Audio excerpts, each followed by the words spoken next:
अस्सलाम वालेकुम। आज हम पीएचपी प्रोग्रामिंग का एक और बेसिक बट इम्पॉर्टेंट टॉपिक सीखेंगे। पीएचपी की दुनिया में जब भी आप किसी वैल्यू को स्टोर करना चाहते हैं या किसी कैलकुलेशन को परफॉर्म करवाना चाहते हैं, आपको वेरिएबल्स, कॉन्स्टेंट्स, डेटा टाइप्स और ऑपरेटर्स का यूज़ करना पड़ता है। आज मैं आपको इन तमाम कॉन्सेप्ट को इतना आसान और मज़ेदार तरीके से समझाऊंगी कि आप कभी नहीं भूलेंगे। चलें स्टार्ट करते हैं। सबसे पहले हम डेटा टाइप्स को देखेंगे। प्रोग्रामिंग लैंग्वेजेस में डेटा को अलग अलग तरीक़ों से स्टोर किया जाता है। इसी वजह से हर लैंग्वेज में डेटा टाइप्स होती हैं। पीएचपी में 8 बेसिक डेटा टाइप्स होती हैं जो हम यूज़ करते हैं। फर्स्ट हमारे पास इंटीजर आ जाते हैं। इंटीजर वो नंबर्स होते हैं जो विदाउट डेसिमल के होते हैं, जैसे 1, 2, -5, 100। ये 4 बाइट्स यानी 32 बिट्स की स्टोरेज रहते हैं मेमोरी में। उसके बाद सेकंड हमारे पास फ्लोट आ जाते हैं। फ्लोट यानी वो नंबर जिसमें डेसिमल होते हैं, जैसे 3.14 -0.98। ये 8 बाइट्स यानी 64 बिट की मेमोरी लेते हैं। थर्ड हमारे पास स्ट्रिंग्स आ जाती हैं। स्ट्रिंग्स वो होती हैं जो टेक्स्ट या वर्ड को रिप्रेजेंट करते हैं। ये डबल या सिंगल कोट्स में लिखी जाती हैं। फोर्थ हमारे पास बुलियन आ जाती हैं। बुलियन सिर्फ 2 ही वैल्यूज़ ले सकता है, ट्रू या फॉल्स। ये मोस्टली कंडीशंस और लॉजिक्स में यूज़ होते हैं। अगर कंडीशन ट्रू हो गई तो ट्रू रिटर्न कर देगा, अगर फॉल्स होगी तो फॉल्स रिटर्न कर देगा। उसके बाद अरे आ जाते हैं। अरे हमें क्या करता है, अगर हमें एक वेरिएबल में मल्टीपल वैल्यू स्टोर करनी होगी तो हम अरे यूज़ करेंगे। जैसे कि फ्रूट्स एक वेरिएबल है, उसमें हमें मल्टीपल फ्रूट्स नेम स्टोर करवाने हैं तो हम अरे में एप्पल, बनाना, ऑरेंज ये स्टोर करवा देंगे। 6 हमारे पास ऑब्जेक्ट टाइप आ जाती है। ऑब्जेक्ट वो होता है जो किसी क्लास से बनाया जाता है। इसको हम डिटेल पीएचपी वीडियोस में कवर करेंगे नेक्स्ट। उसके बाद आ जाता है हमारे पास नल। नल एक स्पेशल टाइप होती है जो बताती है कि वेरिएबल की कोई वैल्यू नहीं है। ठीक है। उसके बाद हमारे पास रिसोर्स आ जाती है। रिसोर्स का मतलब है कि हम किसी एक्सटर्नल सोर्स जैसे फाइल या डेटाबेस से डाटा ले रहे हैं। अब हम वेरिएबल्स को देखते हैं। वेरिएबल एक कंटेनर की तरह होते हैं जो किसी भी टाइप का डाटा स्टोर कर सकते हैं। पीएचपी में वेरिएबल डिक्लेयर करने के लिए हम डॉलर साइन का यूज़ करते हैं। तो हम अपने वीएस कोड में आ जाते हैं और देखते हैं एक वेरिएबल कैसे डिक्लेयर होता है और उसमें हम वैल्यू कैसे स्टोर करवा सकते हैं। वीएस कोड ओपन करने के बाद हम यहाँ पे अपनी पीएचपी की फ़ाइल में वेरिएबल्स डिक्लेयर करेंगे। वेरिएबल डिक्लेयर करने के लिए सबसे पहले हमें डॉलर साइन यूज़ करना है। उसके बाद हम एक वेरिएबल ले लेंगे, उसका कुछ भी नाम हो सकता है। मैंने यहाँ नेम से ले लिया और हम उसको डबल कोट्स में लिख देंगे।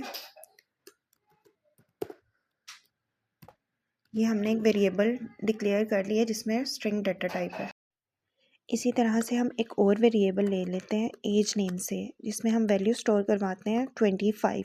ये 25 इस एज नेम के वेरिएबल में जाके स्टोर हो जाएगा। अब जब भी हम इसको कॉल करेंगे, जैसे इको करवाएंगे एज को, तो हमारे पास ये एज प्रिंट नहीं होगा, हमारे पास वैल्यू आएगी 25। ये हम करके देख लेते हैं। हम अपना टर्मिनल ओपन करेंगे। टर्मिनल ओपन करने के बाद वही कमांड जो मैंने आपको बताई थी, PHP, हम PHP अपनी फ़ाइल का नेम यहाँ लिखेंगे। जैसे मेरी फ़ाइल का नाम first.php है, तो मुझे ये आउटपुट में इको 25 दिखाएगा, एज नहीं दिखाएगा, क्योंकि हमने एज नेम के वेरिएबल में 25 वैल्यू स्टोर करवाई हुई है। ठीक है। इसी तरह हम फ्लोट, बुलियन, अरे, इन सब डाटा टाइप्स को वेरिएबल्स में स्टोर करा सकते हैं, जो हमने 8 डाटा टाइप्स अभी वीडियो के स्टार्ट में देखी थी। अब वेरिएबल को डिक्लेयर करने के लिए कुछ रूल्स होते हैं, उनको देख लेते हैं हम। तो वेरिएबल का नाम हमेशा डॉलर साइन से ही स्टार्ट होना चाहिए। अगर आप डॉलर नहीं लगाएंगे तो वो एरर दे देगा। उसके बाद हमें इसमें सिर्फ लेटर्स, नंबर्स और अंडरस्कोर का यूज़ करना है। ठीक है। और वेरिएबल का नाम लेटर या अंडरस्कोर से स्टार्ट हो सकता है, लेकिन नंबर से स्टार्ट नहीं हो सकता। ये हमें एरर दे देगा अगर हम 1 2 3 नेम ऐसे वेरिएबल का नेम लिख देंगे, तो कभी भी ये वेरिएबल डिक्लेयर नहीं होगा, एरर देगा आपको। उसके बाद फोर्थ हमारे पास आ जाता है रूल, वेरिएबल केस सेंसिटिव होते हैं। मतलब आपने एक स्मॉल लेटर में नेम लिखा और एक आप कैपिटल लेटर में नेम लिखते हैं, तो स्मॉल लेटर्स में जो नेम है और कैपिटल लेटर्स में जो नेम है, ये दोनों वेरिएबल्स डिफरेंट हैं, सेम नहीं होंगे, ये केस सेंसिटिव होते हैं। अब हम देखते हैं कि कॉन्स्टेंट्स क्या होते हैं। वेरिएबल्स की वैल्यू चेंज हो सकती हैं। लेकिन अगर हमें ऐसी वैल्यू स्टोर करनी है जो कभी चेंज ना हो तो हम कॉन्स्टेंट्स का यूज़ करते हैं। जैसे पहले हमने एक वेरिएबल डिक्लेयर किया था नेम अली के नेम से, ठीक है। अगर हम इको करें इसको नेम को तो हमें यहाँ पे नेम मिलेगा अली। यहाँ पे हम अपनी स्क्रिप्ट कर लेंगे तो हमारे पास आ जाएगा अली, ठीक है। इसको हम कमेंट कर देते हैं। ओके, अब हमारे पास आएगा अली, ठीक है। अब यहीं पे हम दोबारा अगर नेम से एक वेरिएबल डिक्लेयर करें और उसमें हम स्टोर करवा दें, ठीक है। तो अब हम अगर इसको इको करवाते हैं नेम को तो वो अली वेरिएबल इको नहीं करवाएगा, वो करवाएगा माहम। दिखा? इस तरह हम वेरिएबल की वैल्यूज़ को चेंज कर सकते हैं। लेकिन अगर हम कांस्टेंट्स की बात करें तो कांस्टेंट चेंज नहीं हो सकते। कांस्टेंट का सिंटेक्स देख लेते हैं। कांस्टेंट के इसको पहले कमेंट कर देते हैं हम, ठीक है। उसके बाद हम कांस्टेंट का सिंटेक्स देख लेते हैं। कांस्टेंट का सिंटेक्स होता है कि हम डिफाइन यूज़ करते हैं, उसके बाद अंदर हम वेरिएबल का नेम लिखते हैं। वेरिएबल का नेम लिखने के बाद हम उसको वैल्यू असाइन करते हैं, की वैल्यू जैसा होता है ये, ठीक है। तो ये इसका सिंटेक्स है। सिंटेक्स के बाद अब हम इसकी एग्जांपल देख लेते हैं, इसको कोड में करके देखते हैं, ठीक है। तो यहाँ पे हमने डिफाइन लिख लिया।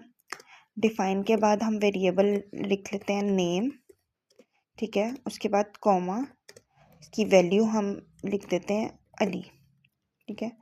और जब हम अब इस नेम को इको करवाएंगे तो हमारे पास वैल्यू आ जाएगी अली, ठीक है। और अब अगर हम इसको चेंज करना चाहें, यहाँ से कॉपी करके यहाँ पे पेस्ट करते हैं और इसको कर देंगे माहम, ठीक है। तो ये देखें यहाँ पे एरर आ गया कि इसके नेम से एक ही वेरिएबल हो सकता है, सेकंड वेरिएबल हो ही नहीं सकता। यहाँ पे इसने एरर दे दिया है, ठीक है। अब हम बात करते हैं पीएचपी ऑपरेटर्स की। ऑपरेटर्स वो सिंबल होते हैं जो हम कैलकुलेशंस या कंपैरिजन के लिए यूज़ करते हैं। सबसे पहले हम देखते हैं अर्थमेटिक ऑपरेटर्स को। अर्थमेटिक ऑपरेटर्स क्या होते हैं? हमारे addition, subtraction, multiplication, division, modulus जिसे हम रिमाइंडर भी कहते हैं, उसके बाद एक्सपोनेंशिएशन यानी कि जो भी पावर्स वगैरह से हम डील करते हैं। तो यहाँ पे दो वेरिएबल्स हमने एग्जांपल में लिए हुए ए और बी। प्लस हमें दो वैल्यूज़ को प्लस करके देगा, माइनस हमें दो वैल्यूज़ को माइनस करके देगा, स्टार हमें दो वैल्यूज़ को मल्टीप्लाई करके देगा और बैक स्लैश हमें दो वैल्यूज़ को डिवाइड करके देगा और परसेंटेज का साइन हमें दो वैल्यूज़ को डिवाइड करके रिमाइंडर देगा। उसके बाद टू स्टार्स अगर हम लगाएंगे तो हमारे पास ए की पावर बी का रिज़ल्ट आएगा। हम कुछ एग्जांपल्स देख लेते हैं। अपना वीएस कोड ओपन करते हैं। यहाँ पे हम दो वेरिएबल्स डिक्लेयर कर लेते हैं। ए इज़ इक्वल टू 10 रख लेते हैं and b is equal to 5 रख लेते हैं, ठीक है। अब अगर हम इको करवाएंगे a प्लस b को तो हमारे पास आंसर आना चाहिए 15,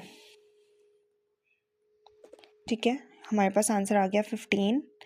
उसके बाद इसी तरह अगर हम इसको माइनस लिखेंगे, ठीक है, माइनस लिख लेते हैं।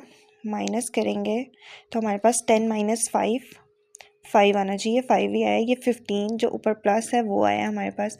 इसको हम ब्रेक दे देते हैं, एक डॉट लगा के backslash minus n double quotes में लिखेंगे तो ये न्यू लाइन में चला जाएगा।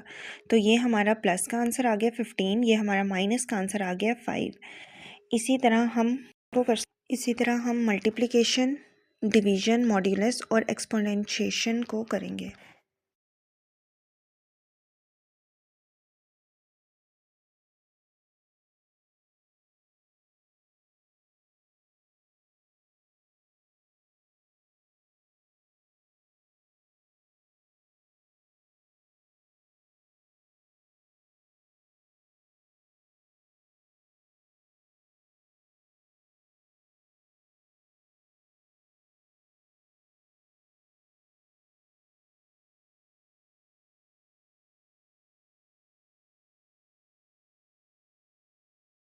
को करेंगे। ठीक है, तो ये हमने कुछ एग्जांपल्स देख ली अर्थमेटिक ऑपरेटर्स की। उसके बाद हमारे पास आ जाता है असाइनमेंट ऑपरेटर्स। असाइनमेंट ऑपरेटर के नेम से ही हमें पता होना चाहिए कि ये किस कोई वैल्यूज़ असाइन करते हैं, जैसे equal, plus equal, minus equal, ये सब असाइनमेंट ऑपरेटर होते हैं। मतलब ए इक्वल साइन क्या कर रहा है, असाइन कर रहा है ए को वैल्यू।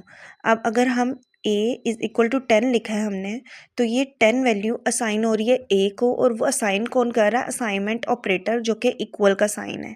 ठीक है, उसके बाद हमारे पास आ जाते हैं कंपैरिजन ऑपरेटर। कंपैरिजन ऑपरेटर्स हमारे पास equal, not equal, greater than और लेस देन होते हैं।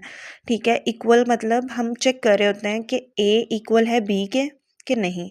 उसके बाद नॉट इक्वल मतलब ए नॉट इक्वल है बी के या नहीं, ए ग्रेटर देन है बी से या नहीं, ए लेस देन है बी के या नहीं। इसके अलावा भी ग्रेटर देन, इक्वल और लेस देन इक्वल भी होते हैं। ठीक है, इनकी एग्जांपल्स देख लेते हैं हम। ए और बी हमने दो वेरिएबल्स लिए हुए हैं, हम अब इनका कंपैरिजन करवाते हैं कि ए ग्रेटर देन है या बी के या नहीं। ठीक है, अगर हम इसको इको करवाएंगे तो हमारे पास टू टाइप्स की वैल्यू होती है, या ट्रू आता है या फॉल्स। अगर वो ग्रेटर होगा तो ट्रू आ जाएगा, अगर ग्रेटर नहीं होगा तो फॉल्स आ जाएगा। उसके बाद हमारे पास कुछ लॉजिकल ऑपरेटर्स होते हैं। एंड ऑपरेटर होता है, नॉट ऑपरेटर होता है, और ऑपरेटर होता है।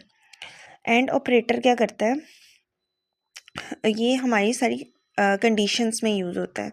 इसकी हम एग्ज़ाम्पल देख लेते हैं। हमारे पास एक एग्ज़ाम्पल है, हमने एक वेरिएबल डिक्लेयर किया एज इज़ इक्वल टू 25। हम ये कंडीशन एक लगाएंगे, if age is greater than 18 and age is less than 30, तो इको करवा दो कि ये यंग पर्सन है। ठीक है, ये कंडीशन हम आने वाली वीडियोस में देखेंगे, तो आपने इसको देख के कंफ्यूज नहीं होना। ठीक है, तो हमारे पास अगर हम इको करवाएंगे इसको, ठीक है, तो हमारे पास आ जाएगा यंग पर्सन। ठीक है, उसके बाद हमारे पास सो फ्रेंड्स, ये थी आज की पीएचपी की डाटा टाइप्स, वेरिएबल, कॉन्स्टेंट्स और ऑपरेटर की कंप्लीट गाइड। अगर आपको ये वीडियो पसंद आई है तो लाइक और सब्सक्राइब ज़रूर करें। अगर आपका कोई सवाल है तो कमेंट में ज़रूर बताएं। मिलते हैं नेक्स्ट वीडियो में। अल्लाह हाफिज़।